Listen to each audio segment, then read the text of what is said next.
In The Witcher 3, you play as the legendary witcher Geralt of Rivia. In the world of The Witcher, there's lots of different factions, races, and also minorities. And together with a huge and diverse landscape, it creates this vibrant open-world experience.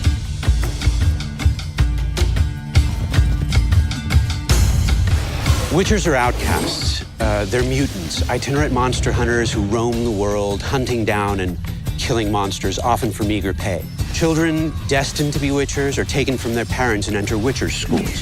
And the training there is grueling. And it ends with a series of mutations that impart the special abilities, the accelerated reflexes that render witchers uniquely suited to hunting down and killing monsters.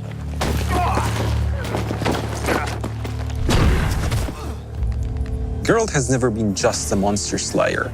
Kings and sorceresses have noticed his talents and tried to use them to their own ends. But Geralt is now tired of politics, and he has his own goal, his own agenda, that takes him to travel to the furthest corners of this vast world. At the same time, Geralt works as a witcher. Tough hunt. Tougher than yours, that's certain.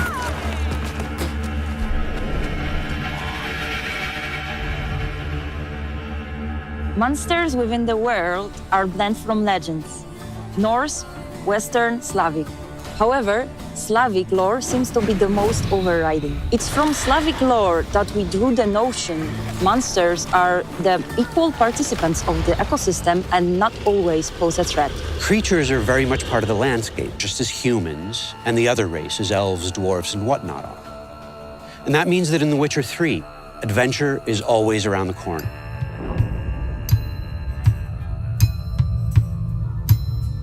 Well, the world of The Witcher 3 is actually 35 times bigger than the one presented in The Witcher 2. And has a huge diversity of different areas. You have the swampy, murky place of no man's land where there's a danger around every corner, to the harsh climate of the Skellige Islands, where there's strong and proud people living there. And also we have the metropolitan of the north called Novigrad. And it's a huge city, it's beautiful. It's like medieval Amsterdam, but it's also a different kind of danger lurking there, a much more cloak and dagger. What distinguishes the world of The Witcher is that it takes things fantastic and it grounds them, renders them believable, places them in mature context. The Witcher universe is a grim place, but even Geralt needs a break from killing ghouls and graveyors, be it to grab a pint and exchange jokes with his friends, or to follow one of his love interests. And it's these lighter moments, many and varied, that render Geralt's life believable, immersive, and constitute a break from what would otherwise be all-pervading doom and gloom. One of the most fearsome enemies you'll face is the Wild Hunt, a cavalcade of ghastly specters which rides down from the night sky, bringing war and destruction.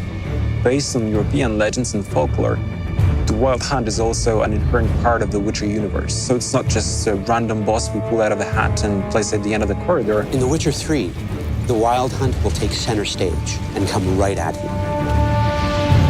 It's as much the stuff of fairy tales that children tell each other as it is a force that comes in the night, in the deep of winter, to annihilate an entire village.